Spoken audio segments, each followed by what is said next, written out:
Alright guys, we are back here for round 2 with a list that you see on screen. That's right, we are playing Monkey Amulet. We got Simian Spirit Guides and Karn's Oh My, and we are just having a good time over here. We unfortunately lost round 1 to another Amulet of Vigor deck, and it was pretty spectacular.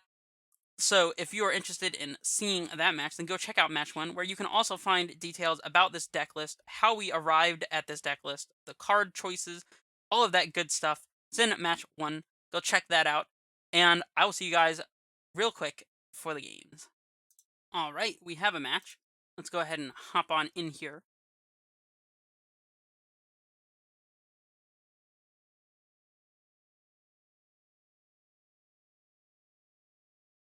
We'll be on the play, of course, against Easton MD21.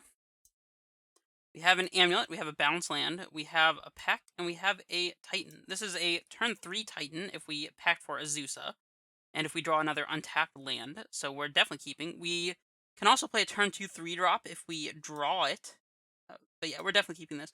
Probably playing Cavern Naming Beast here, so we can cast our Grazer eventually. That will most likely be happening at some point in time during this game. So our opponent mulligans to 6.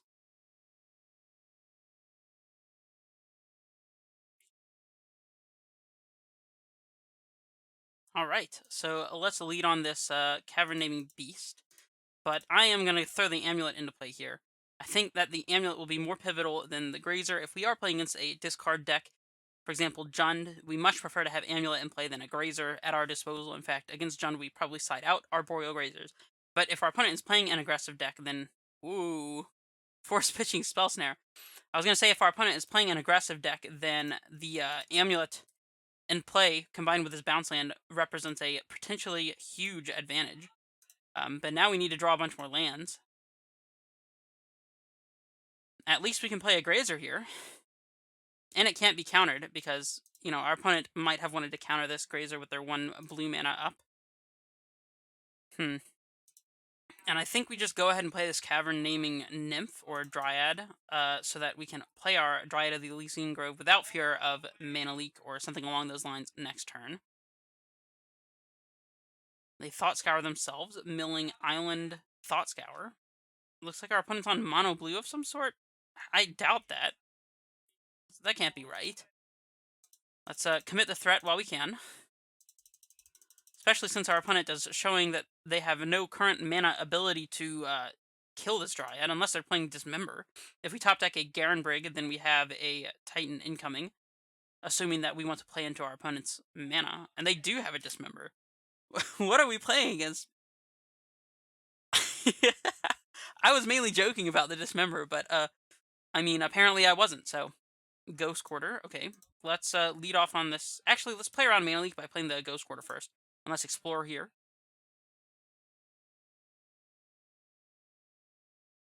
I guess if we had drawn a Dryad, we would have wanted to cast it with the Cavern, so maybe tapping this Cavern was a bit of a punt, but...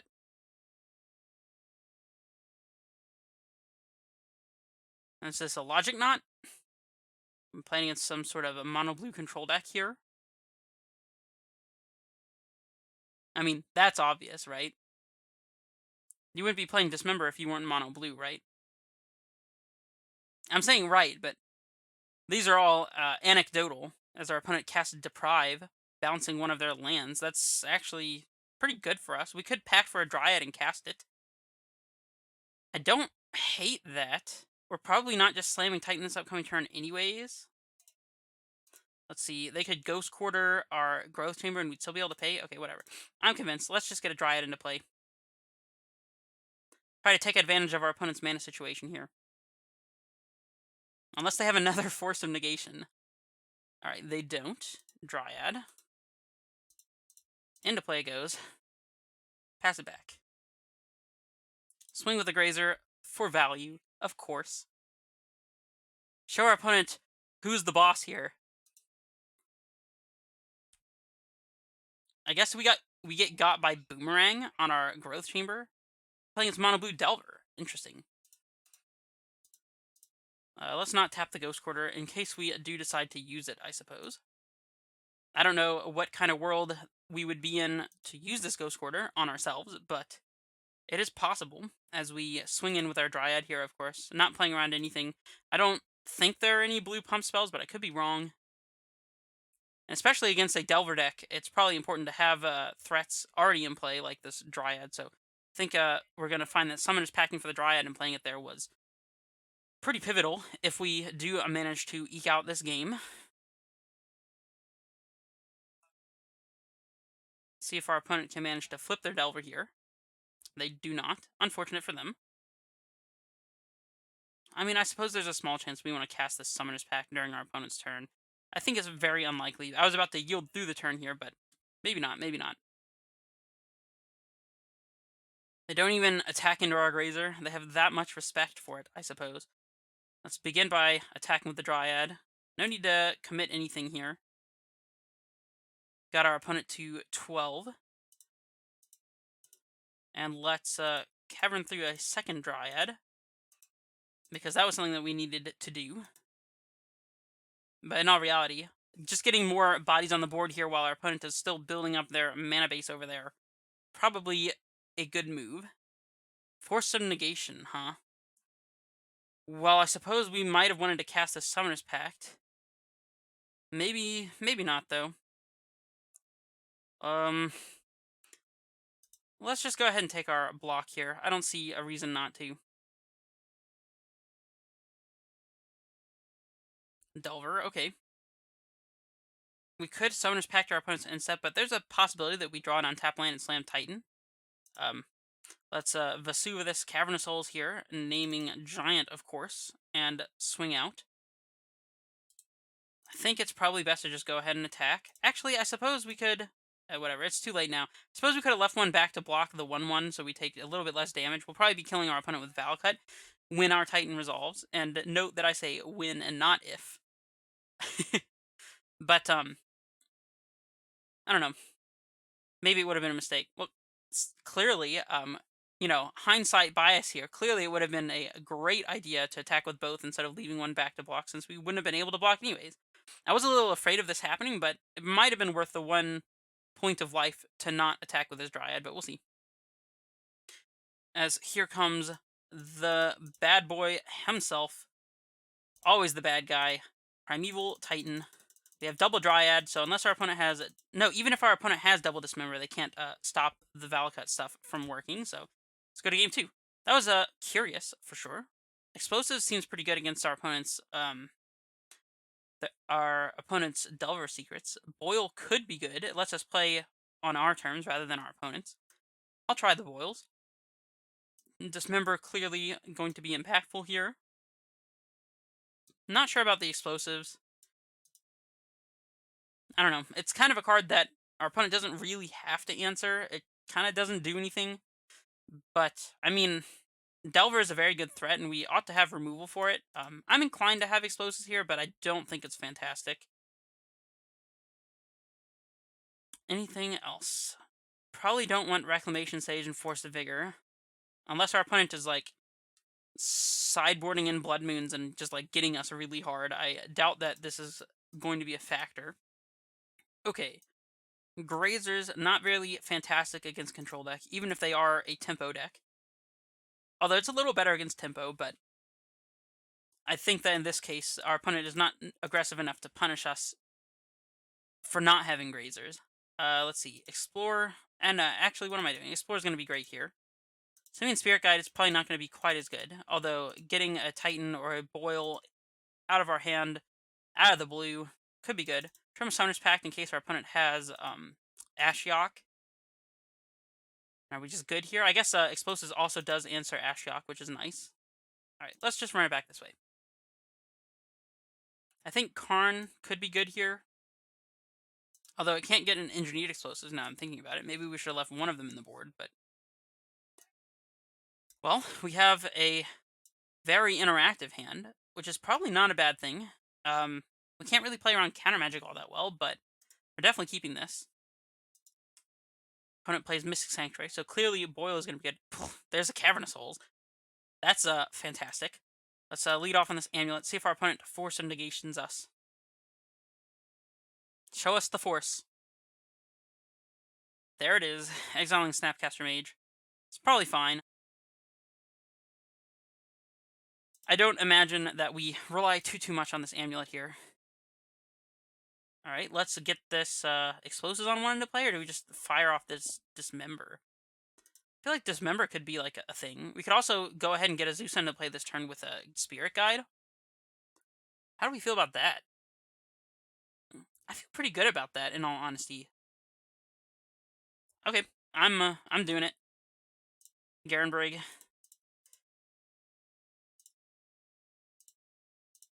Azusa, Grulturf. We'll pick up the Forest and play Forest. And do we play the Cavernous Souls? Oh wait, we can't anyways. All right, we actually can do the Dismember thing too. Wow, this is fantastic. Cool. All right, now if we draw a Titan, then we can cast it. Although it won't be uncounterable, sadly. If we draw another land, that means that when we do draw a Titan, we'll be able to cast it uncounterably, which is probably pretty good, as our opponent mills a Force Negation off the top of their deck here with a Thought Scour. Bounce land is pretty fine here. Do we show our opponent the Cavern, or do we play around Field Run? I think we play around Field. All right, let's play out this Grulturf. Pick up the Forest. Play out the Forest. Probably not attacking with the Azusa so we don't lose it to a Snapcaster Mage block. Don't see a reason to do that. And now we just need to draw a Titan. Terramander. Well, that definitely makes our Engineered Explosives look a lot better, as our opponent is sitting here at Threatless. And there's a Summoner's Pact. Probably going to play around Force Negation with that one. No need to get in a rush here. Still not attacking for the same reason as before. Do we pact on our opponent's instep here? I think that we do. Maybe not. Actually, I think we do. They've already used two. They used one force and milled over a second one, so it's unlikely they have another force here. And if they countered our pact, then we could untap, draw Titan, and just immediately slam it. So, right, let's pay for our pact here. Paying a little in advance for our Primeval Titan, but that is fine. Do we cast and explore into potential Mana Leak Remand type counter magic? I think that we can. I mean, we'll probably just be trading a card for a card here, but I'm okay with that. If they want to Cryptic our Explorer, then like whatever. Counterbalancing Grulturf is not even the end of the world here, so they didn't even bother to do anything about it, so let's just pass it back. Again, playing it nice and slow. Serum Visions, sure. I guess the card that we least want to see here is Vendilion Click. A upkeep or draw step Vendilion Click targeting us would be pretty annoying. Unless, of course, we top deck another Primeval Titan, either on the draw step or as the draw for the Vendilion Click. That would be fine, but... Alright. Here we go.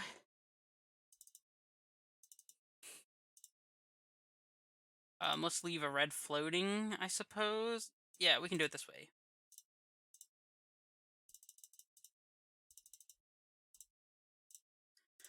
There we go.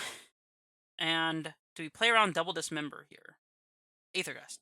Of course, they have Aether Gust. That makes total sense. Let's put that one on top. And we'll use our remaining mana to cast this Explorer, which we have just drawn. And pass it back. Oh, now we can attack with our Azusa for one, since they're not representing Snapcaster Mage.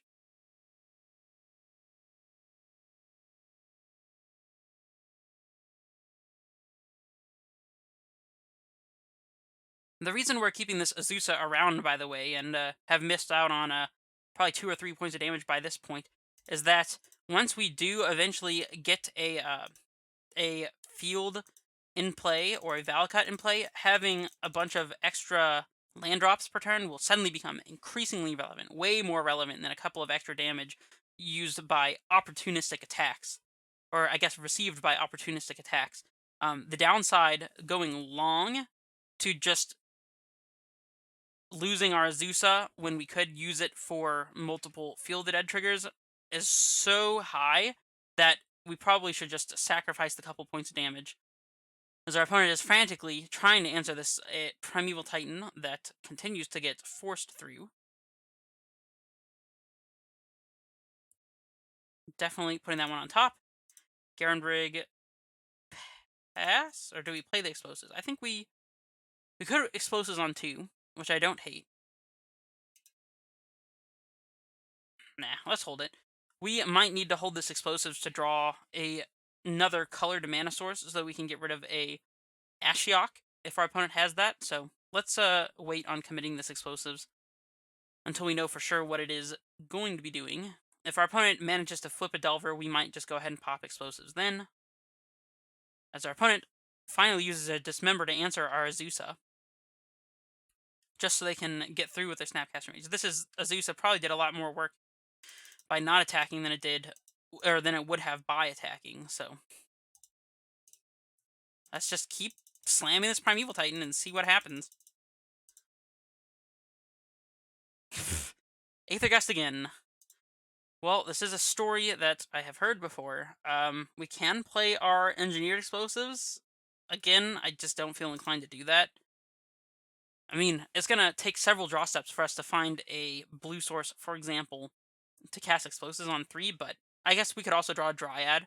But if our opponent does have Ashiok, then we're going to really thank our past self for playing around it, so.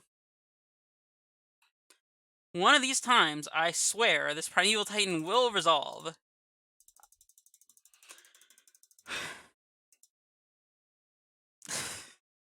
Okay, now we might be committing explosives because it's going to answer 2 of our opponent's threats. Our opponent currently has a 3-turn clock in play, so probably makes sense to explosives on 2 here. Especially since our opponent can only have Force of Negation to interact. Here goes. Explosives. Done. Pass it back. If only we had one additional mana that we could use to blow up the explosives now. That would be nice.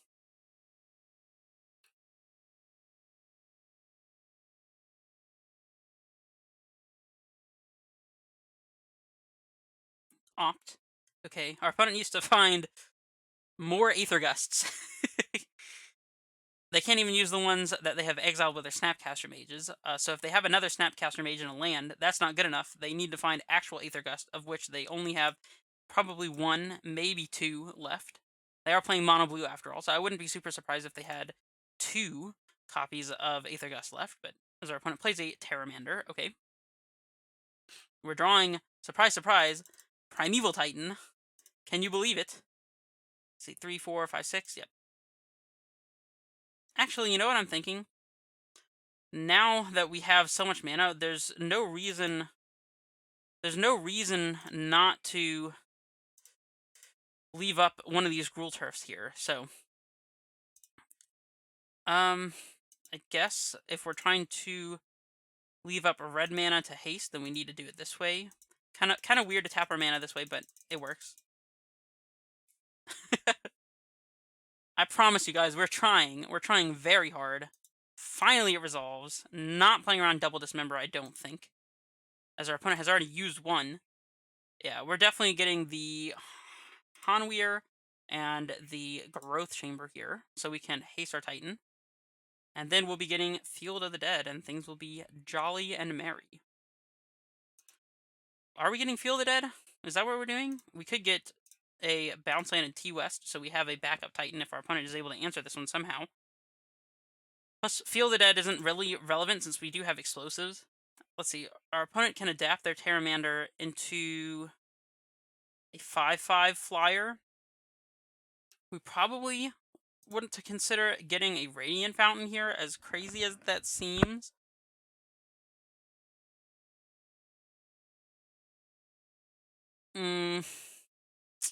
Nah. If our opponent has Psychic Strike, one of the few blue burn spells that I can recall at this exact moment, then they deserve to win. Otherwise, I ain't playing around squat. This is the method that's going to allow us to kill our opponent, I do think, so. And we'll pass it back. They are adapting, and now they have not enough mana to stifle our Engineered Explosives activation, so now is the right time to pop this Explosives. And now we can pass it back. Our opponent has to have a blue burn spell to kill us here. If they have Psychic Strike, power to them. I believe it's called Psychic Strike. I could be incorrect. All right, I think our opponent should be dead. Amulet is pretty good. Let's start by transmuting this Talari West.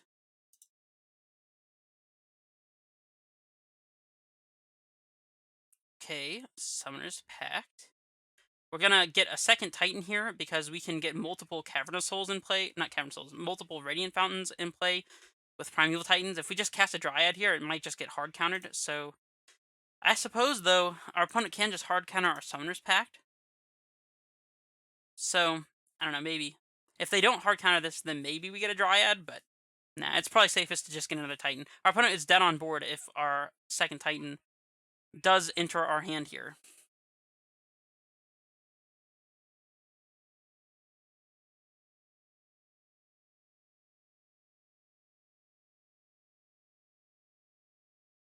Oof. Played into the Cryptic counter tap. Yeah. Okay, well, I feel like an idiot. Our opponent gets to win this game. I'll allow them to attack for the points of damage. I don't know. Is it wrong to play into Cryptic Command there? I guess so. I mean, one Titan resolving and getting a Radiant Fountain wouldn't necessarily win. I guess we'd have to pick up Radiant Fountain and a bounce land and then play Radiant Fountain twice. Maybe that is the ultra safest line. Maybe we threw away this game. Okay, so sideboarding. Not really interested in Grazer still, I think. Pact. Somewhat of a liability, but it might be fine. Not sure that Spirit Guide is going to be relevant here, so I'm going to go ahead and trim it. Bring in this Pact again, and Ballista actually seems pretty decent. Do we want to have an explosives to search for with Karn, or would rather just have all explosives in the main? I'm not sure.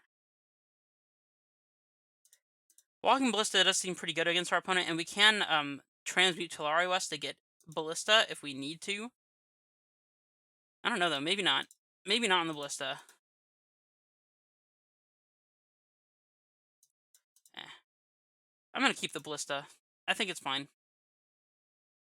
Well, our opponent did work very hard to win that game, so I don't feel bad about losing that one. All right. Of course, we are going to play first. This is a very slow hand, but it is relatively resilient. I don't recall if we saw any land destruction from our opponent. Maybe we saw Field of Ruin. I'm not entirely sure. I mean, this hand's not doing anything until turn 3, though. Against our opponent's tempo deck, that may not be very good. Yeah, let's mulligan it. Alright, this hand's a little bit better. We can interact with a Dismember. We have a Titan, and have several things going here. Probably bottoming the Explorer, as we're not going to be casting either of these cards until turn 3 anyways, so... Actually, we can't even cast a Dryad on turn 3 with our current mana setup. Interesting. Still probably bottoming the Explorer here, as it is also weak to a potential Force of Negation. Not that I think that forcing an Explorer is a particularly good play, but...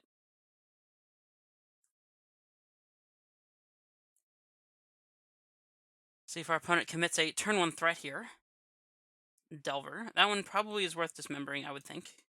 Let's go ahead and do that. And we are going to use our Growth Chamber here so that we can cast Dryad next turn if we draw an untapped land source. And yeah. Call it a day.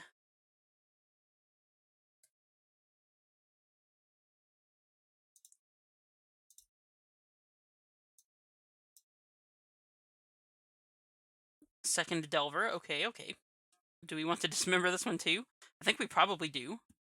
Especially since we have nothing else to do. So, yeah, let's just go ahead and commit the dismember now.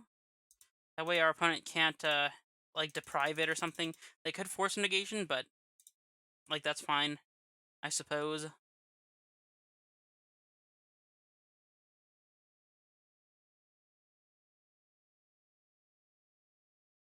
A little worrisome to be at 12, but...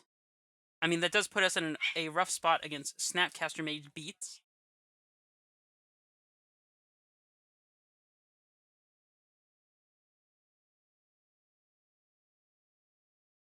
Our opponent has an opt.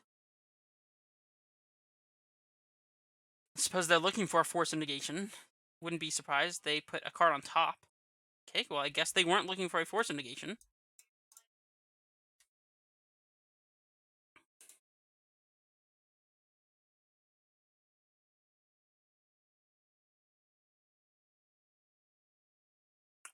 Azusa. That's a better one to commit into some counter magic than Dryad here, as our opponent could have Mana Leak or Deprive or Logic Knot or something crazy. And they don't interact. That's okay. Sadly, we don't have more land drops to play than what was already in play now, so it's kind of unfortunate, but we'll have to deal. No threat of a Titan this upcoming turn. Even a Garenbrig, 1, would not be entering untapped, and 2, we don't have the double green to activate it, so our opponent probably is aware of this. I might actually be trading with the Snapcaster Mage if they attack. Very opposite to the last game. A Snapcaster Mage is far more relevant than an Azusa in play at this game state, I think. Our opponent desperately needs to keep their threats in play when we're at 12. I don't know. We're slowly getting buried here. This game is not looking quite as good for us. That said, if we can make an end of turn boil happen, I think that would very easily win us the game. If our opponent especially commits some additional threats. They're making the bold-faced attack into our Azusa, and we will accept the trade. Because we're not trying to die. Do we play into a Cryptic Command? Do we have a choice?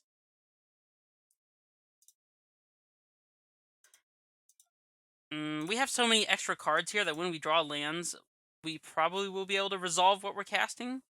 Hopefully. So let's just commit the Dryad and see what happens. Thought Scour, that's fine. They do have Vanillion Click, which is interesting to note.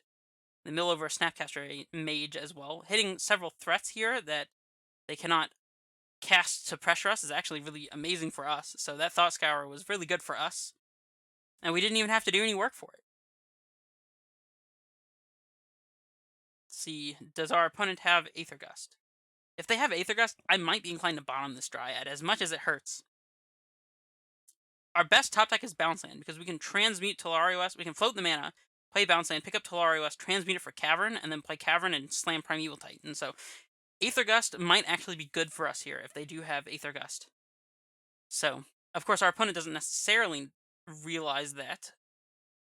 They might be able to piece that together, considering that we do have the Tolaria West and the transmuting mana in play here. So they might be able to do that calculation. Or they could just throw a Dismember at our Dryad, and that is effectively the same as just countering it, so that's fine. We're not pressuring our opponent like they're pressuring us, or would be if they had threats, because they mill over an Aether Gust. It's kind of annoying. It means future Snapcaster Mages could be very good.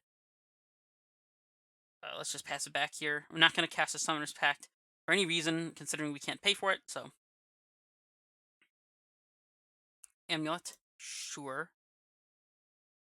Counter if you must, opponent.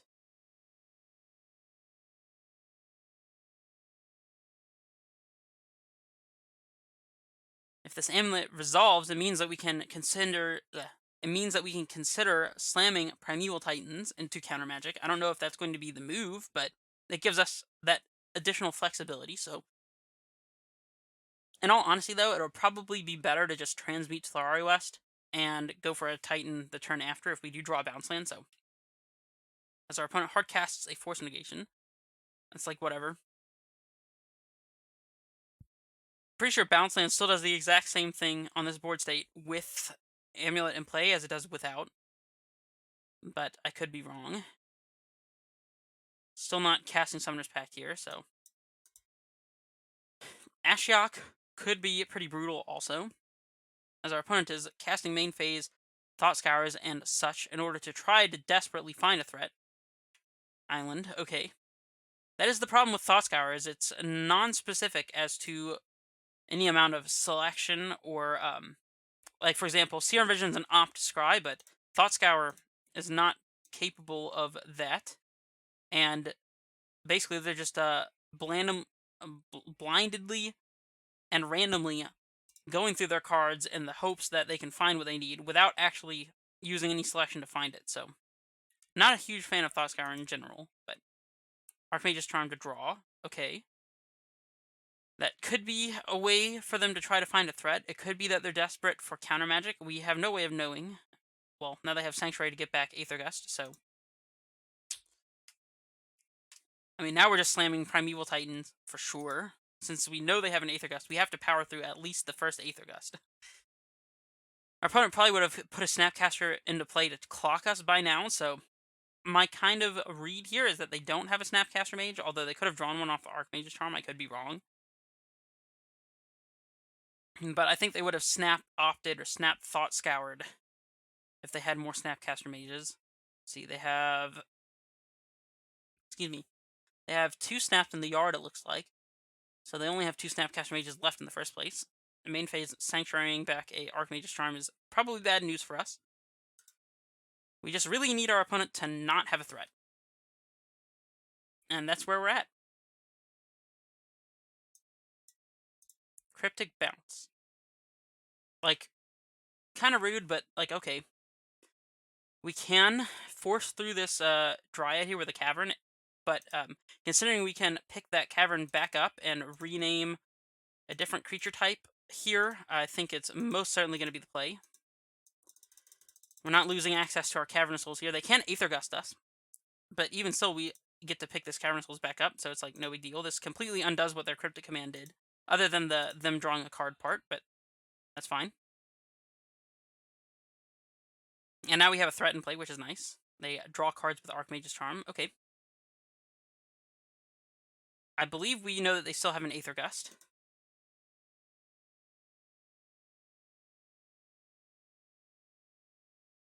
Okay, another Valakut's actually not the worst here. Let's get value out of our Dryad before anything here. We'll name Giant. I think we attack first. Actually, are we attacking at all?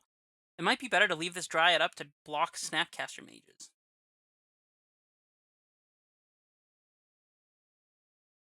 Weird. I think we can kill our opponent easily with Valakut triggers just by keeping this Dryad in play, so I'm actually not going to attack with it, I think. Let's see, that's 1, 2, 3, 4, 5, 6, yep. So we can immediately start by slamming Primeval Titans and seeing what it is that happens. If our opponent gusts, then we'll put it on top and not do anything with our Summoner's Pacts.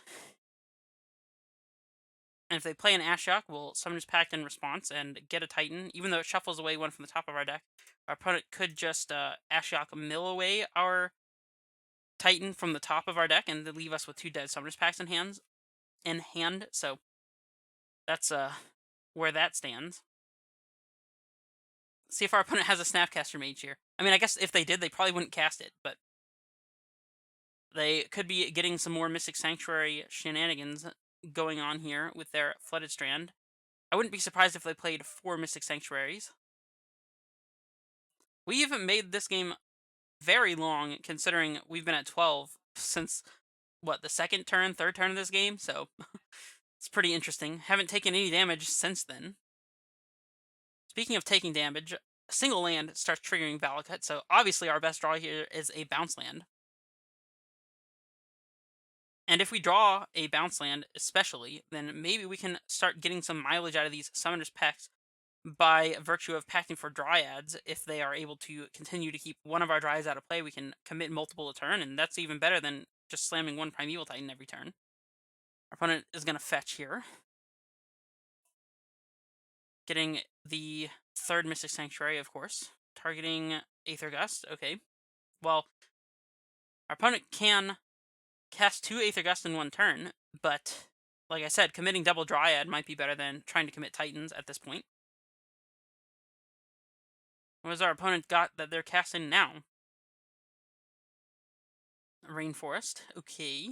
Fetching. Okay. This is fine. They get a basic island. That probably means they don't have any more Mystic Sanctuaries left. They're really trying to find threats here. If they find a threat, we could be in trouble. But especially if they don't have an answer for our second Dryad, which we probably will commit to. If we do draw a bounce land, then we'll probably win this game pretty easily. We actually have lethal if a single Dryad resolves, because we can play 2 land drops, which is going to be 2 triggers per land, which is 4 total triggers, and that would be 12 damage. So, not that we would probably win that easily if we got a Dryad to stick here.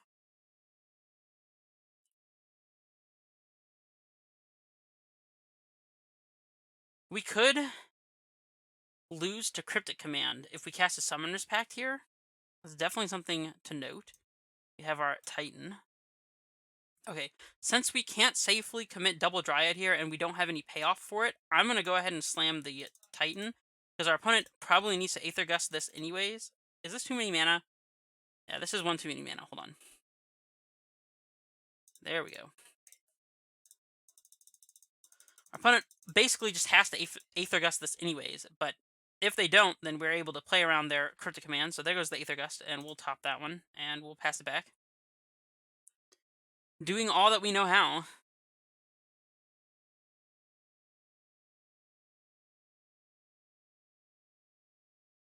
I just put that Primeval Titan on top.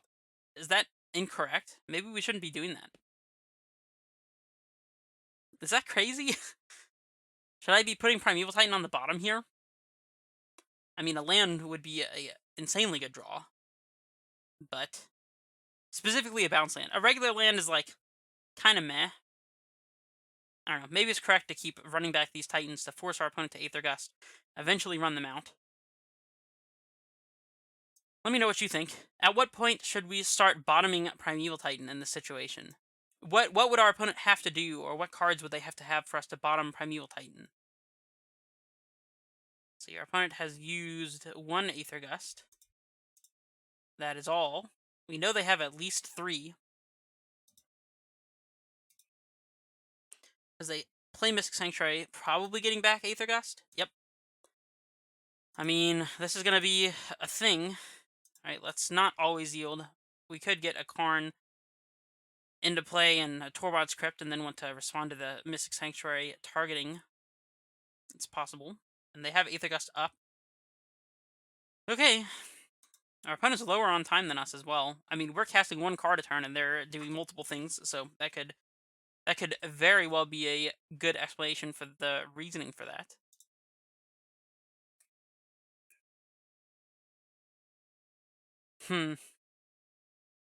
At what point in time do we just concede the Cryptic Command? Our opponent has used 2 Cryptic Commands so far. A 3. Wait, did I miscount? 1, 2, 3, yeah. So they would have to have exactly Snapcaster Mage or Cryptic Command here, of which there are 5 total copies in their deck, most likely the 4th Cryptic Command and 4 Snapcaster Mages. Let's see, how many Snapcaster Mages have been used as well? 0, no, 1, 2. 2 Snapcaster Mages. So they have 2 Snaps and a Cryptic Command here that would punish us for Summoner's Pacting. 3 cards in 20... What is that, 26? Plus, we don't even have a land to play once we get a Dryad into play. I mean, it really, really sucks to just keep slamming Primeval Titan into our opponent's Aether Gust, but, I mean, we can't expose ourselves to just auto-losing to Cryptic Command or Snapcaster Mage, sadly, so... Let's play our embarrassing 6-mana 6/6 here, and I think we are going to go ahead and bottom this one. Don't think that we have a choice here. If we need to cast a Titan, then we can... Oh, there's the Snapcaster Mages that we were playing around. That's nice. I mean, it's a threat. It's a clock, so it's not great, but, like, at least we didn't lose to it. We might still lose to the Snapcaster Mage in other ways, though. They drew their Mystic Sanctuary, it looks like. Okay. And they attack. Okay. Bounce land off the top. Come on. Bounce land. Bounce land. Opt. Okay. Wait, they're casting this before playing the Mystic Sanctuary? Why? Okay. Here comes an Aether Gust, of course. A Delver. Okay.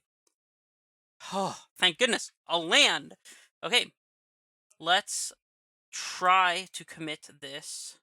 Oh wait, this is on giant, isn't it? All right, let's try to commit a dryad here.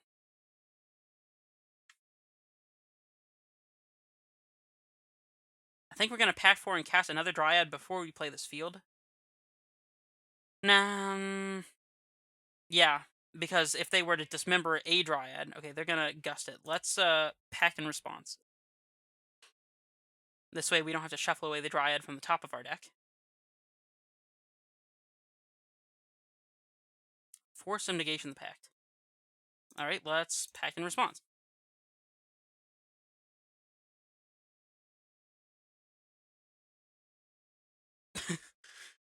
What a game! What a game, everyone. Our opponent probably has another piece of 2-mana interaction, but at least we can try this again this upcoming turn. Actually, I don't think we can try this again this upcoming turn. We won't have the green mana to cast our Dryad unless a Dryad sticks into play this turn. And if a Dryad sticks this turn, then we are probably in good shape. And if it doesn't, then we're probably in bad shape. This is why we kept repeating our Primeval Titan turns like that, though. It made a turn like this possible. Let's let this Summoner's Pact get exiled. We'll gust our Dryad to the top. Play a Dryad from hand.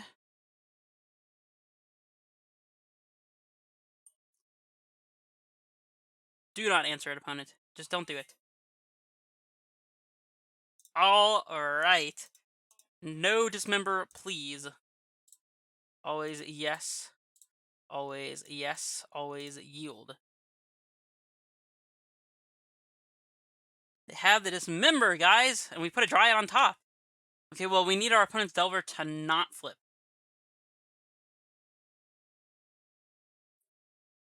They're casting something. Maybe it's an opt. Maybe it's an opt. I'll be optimistic here and hope that it's an opt. They've used 2 dismembers already. Hmm. How many dismembers do you think they would play? 3 at max? It works! Pass it back. Alright, opponent. No Cryptic Commander Snapcaster Mage.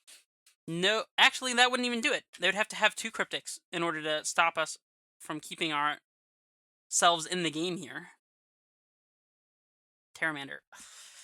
No! No! Why? Okay.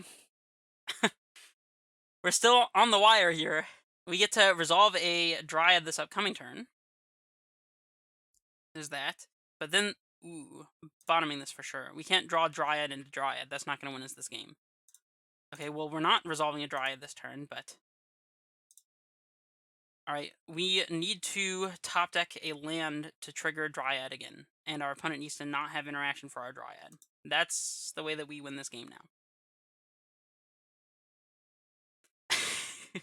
Alright, land. Preferably bounce land.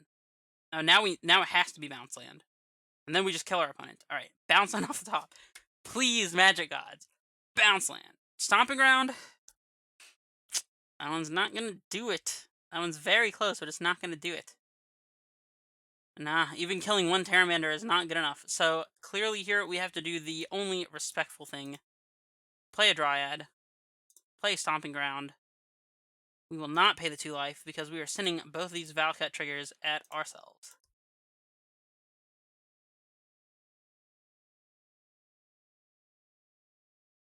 And our opponent wins the match. Congratulations, opponent. They played very well, and I would like to say that we played very well as well. Yeah, I mean, we got very lucky that our opponent didn't have multiple threats during that time where we were just at 12 for like 17 turns. That's definitely an exaggeration, but regardless, that was very interesting. Perhaps we would have won that match had game 2 I played around Cryptic Command, but c'est la vie, live and learn. This is a lesson to me and a lesson to you at home. Always keep in mind, if your opponent is on a blue deck, especially mono blue, but if they're on a blue deck, be very cognizant of Cryptic Command and careful about playing into Cryptic Command before you attack, as counter tap is a very powerful mode of Cryptic Command when your opponent is ahead. And even when they're behind, sometimes a counter tap will get them back into the game in a way that no other card could do. And it's very simple to play around Cryptic Command. Just go to combat first. right? That's the lesson that we learned today, and I'm happy to share that lesson with you guys, even if it's at my personal expense. And I have nothing else to say. That is match 2. I'll see you guys for match 3. The Red Face Menace signing off.